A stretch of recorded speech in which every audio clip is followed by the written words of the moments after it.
J'ai beaucoup de plaisir et j'ai l'honneur d'inviter à ce micro le Rav Shalom Béros, grand rabbin de Sarcelles et du Val d'Oise.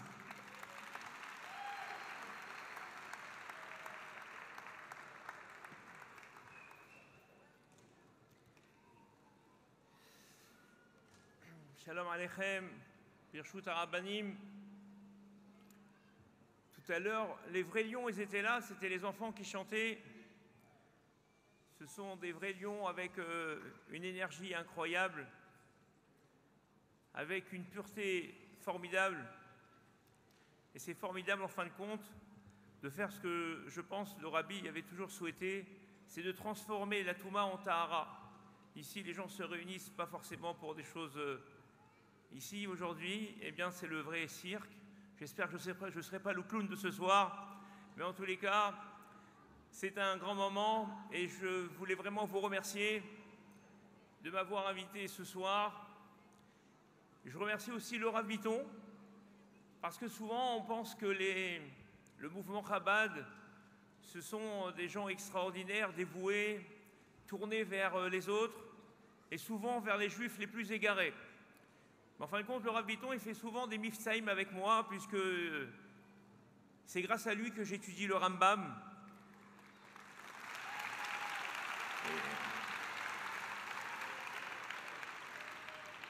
Alors je vais vous dire exactement pourquoi j'étudie le Rambam. Pour moi qui viens du monde des yeshivot, le Rambam, c'est toujours une stira. Il y a toujours une contradiction dans un Rambam avec un Shulchan Aruch, et c'est toujours une bagarre. Et en fin de compte... Rav Bitton, un jour, il est venu avec un super livre, une nouvelle édition du Rambam. Il m'a dit, regarde, ce Rambam-là, il est tout neuf, on vient de me l'offrir, il vient de sortir, il est nulle part dans les librairies, tu le trouveras jamais nulle part. Je dis d'accord, et il m'a dit, je te l'offre, mais il faut que tu l'étudies. Alors je lui dis, mais je ne peux pas m'engager, c'est compliqué de trouver du temps. Il m'a dit, je te l'offre quand même. Et la vérité, le lendemain, j'ai commencé l'étude du Rambam avec beaucoup de bonheur, beaucoup de joie, parce que ce qu'on apprend dans le Rambam, on peut l'apprendre nulle part ailleurs. Il est écrit de façon concise, de façon claire, et surtout, il brosse l'ensemble de toute la Torah, ce que personne n'a fait. Chacun a travaillé dans un domaine, lui il a travaillé dans tous les domaines, jusqu'au Mashiach. Et donc c'est quelque chose d'extraordinaire. Je viens de Montpellier et à Montpellier, on a brûlé le Rambam. Pour ceux qui ne le savent pas, il y avait une marloquette entre frères, malheureusement. Et donc on a brûlé sur la place de la Comédie le Rambam. Et un jour, il y avait un député maire qui s'appelait Georges Frêche, qui est décédé maintenant. Il voulait comprendre ce qui s'était passé chez les Juifs. Brûler un écrit, qui plus est le Rambam, qui était celui qui est passé à Montpellier pour eh bien, inaugurer l'université de médecine à Montpellier. Et donc j'ai tenté de lui expliquer, sans rentrer dans ce qu'il ne pouvait pas comprendre. Et à partir du moment où il a compris, il m'a dit... Il faut qu'on demande pardon au Rambam. Je lui ai dit très bien, et comment vous voulez qu'on lui demande pardon? Je lui ai dit, ça fait longtemps qu'on a pardonné, on l'étudie, il fait partie de nos gènes. Et il dit, non, non, non, nous, Montpellier, doit demander pardon au Rambam. Alors il m'a dit, il est enterré où le Rambam? Je lui ai dit, il est enterré à Tibériade. Il m'a dit, à partir d'aujourd'hui, nous allons faire un jumelage avec la ville de Tibériade. Et donc...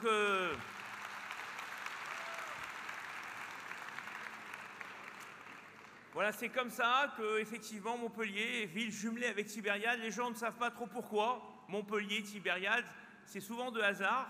En réalité, il n'y a pas de hasard, faut que vous pouvez publier ça, que la raison pour laquelle Montpellier est jumelé avec Tibériade, c'est pour demander pardon au Rambam. Donc on a fait un tikkun, un beau tikkun pour le Rambam, au Hachem.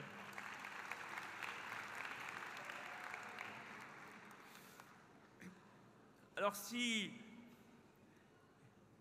vous me permettez de juste développer une petite idée et une sorte de contradiction que j'ai eue toujours dans le Rambam. Et cette semaine, j'étudiais un livre qui m'est cher, c'est le Bat Aïn. Et en lisant son commentaire sur la Paradouma, qui est trop long, mais je ne vous le ferai pas entièrement aujourd'hui, j'ai peut-être compris une réponse dans le Rambam. Le Rambam, dans Ilchot Teshuvah, il fait toute une liste de choses qui sont me'agvim et teshuvah, monim et adam milasot teshuvah.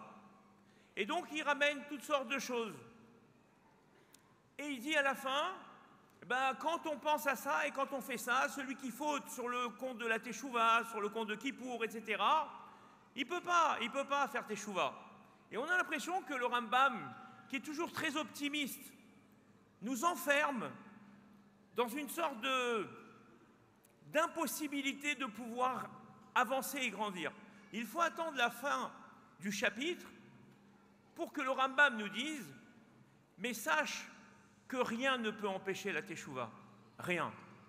Il n'y a que toi qui peut t'empêcher de faire Teshuvah. Ou sinon, sache que ta volonté, ta force, ta chaleur, ta joie, ton dynamisme, ta volonté, eh ben, va te permettre de faire Teshuvah, c'est-à-dire que tu es au-dessus de tout ce que j'ai écrit quelque part. La force d'un homme est plus forte que la raison qu'on peut avoir en se disant oui, quand on fait de telles choses, c'est difficile de revenir. Et alors on a l'impression, mais pourquoi le Rambam il nous fait peur au départ et pourquoi à la fin il nous rassure? Pourquoi depuis le départ il aurait pu nous dire écoutez, celui qui fait ça c'est très compliqué après? Non, au début il a voulu dire c'est quasiment impossible. Et après il dit l'école Israël yesh chelek leolam haba. Donc je vais essayer de répondre avec un Dvar Torah du Bat Aïn et vous raconter une histoire que j'ai entendue d'un chaliach un jour, une histoire qui s'est passée il y a de nombreuses années avec le rabbi. En réalité, il part de la constatation que la para, c'est bien entendu celle qui est là, qui donne la vie. C'est elle qui donne le Hegel.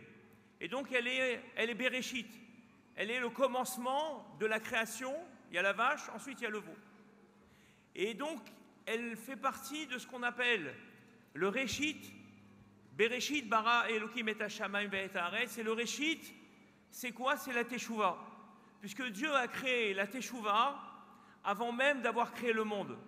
Pourquoi? Parce que la Gemara nous dit Choté mayase veichaper. Un fauteur, que doit-il faire pour se faire pardonner? Et la Chochma, elle dit Choté tamut. Celui qui a fauté doit mourir. Et il faut que Dieu dise non, il y a assez de teshuvah veichaper. C'est-à-dire que, de façon très intellectuelle, la teshuvah est quelque chose de divin. On voit bien que la société n'a pas compris la teshuvah. Prenons l'exemple de quelqu'un qui a un casier judiciaire. Un jour, il était jeune, il a volé une tablette de chocolat dans un supermarché. Il s'est fait attraper, on l'a marqué. Il a fait teshuvah. Il fait maintenant l'ENA. Il veut rentrer dans l'école, dans les hautes études de la fonction publique. On lui demande, monsieur, il nous faut votre casier judiciaire. Et là, il dit, ah, Mechila, il n'est pas vierge. Ah bon, il n'est pas vierge, vous ne pouvez pas rentrer. Non, mais attendez, ça fait 50 ans. Depuis, j'ai progressé, j'ai avancé, monsieur. Votre dossier, on ne peut même pas l'étudier. Si il n'y a pas un casier judiciaire vierge, votre dossier ne peut pas être accepté. Ça, c'est la chokhma. C'est ce que la Gemara dit, Bémet. La société ne comprend pas que la teshuvah existe. Et ils ont raison. En réalité, la teshuvah n'existe que parce que Dieu est bon. Ce n'est que pour cela eh bien, que nous pouvons encore revenir. Alors en réalité, lorsque quelqu'un faute, le Bat Aïn nous explique, il y a deux sentiments. Le premier sentiment, c'est le regret, le remords. Le remords, il a un côté positif et un côté négatif. Il est positif parce qu'il nous fait prendre conscience de la gravité de ce que l'on a fait, mais il a un côté négatif, c'est qu'il nous casse. Il nous enlève nos émotions, il nous enlève notre joie de vouloir nous en sortir, et parfois même, la Avera, eh bien, nous fait sombrer. Au lieu de nous redonner, de se redonner du courage, eh bien, au contraire, on chavire avec la Avera et parfois on termine mal, ce qui est extrêmement négatif. C'est la raison pour laquelle nous devons garder le moral, et c'est ça que Dieu dit.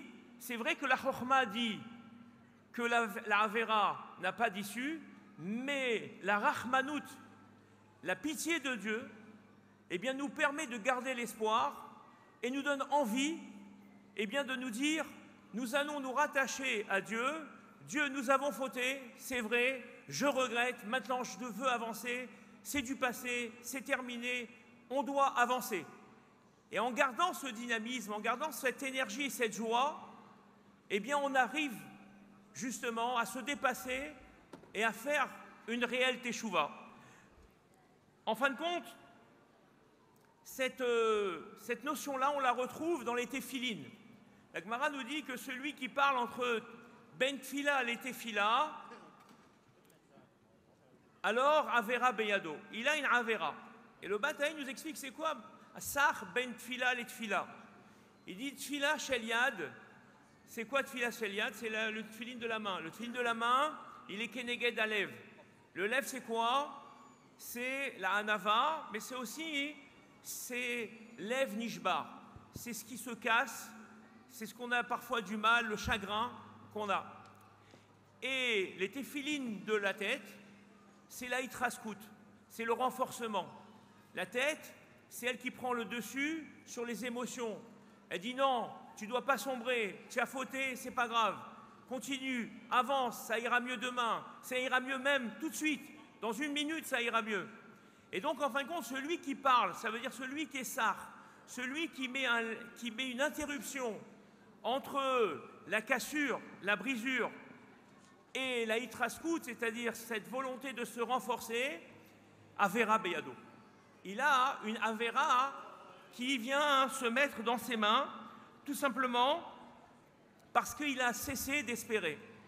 Et qu'en fin de compte, ce que Akadosh Baruch Hu nous demande, c'est d'espérer sans cesse, et pour le Mashiach, et pour notre avènement spirituel, pour notre teshuva, pour nos perfections. Dieu nous dit, ne regardez pas le passé, regardez toujours devant, espérez, continuez à avancer, et là, Bezrat Hashem, eh bien, vous allez avancer, vous allez devenir des gens bien, parce qu'il faut comprendre qu'un homme ne peut devenir bien que s'il a trébuché. Donc trébucher, c'est pas quelque chose de négatif. C'est simplement, eh bien, le moment pour moi de pouvoir grandir, de pouvoir m'inscrire dans quelque chose de plus grand, de plus fort. Et il dit qu'en fin de compte, la paradouma, eh bien, c'est ça. Toute la notion de la paradouma, elle vient l'état er et tatémeim. C'est-à-dire celui qui a fauté, qui est nishbar. Alors la para, elle vient et dit non. Elle vient être métaer. Dieu vient dire non, sois mitrazek, espère, grandis et avance.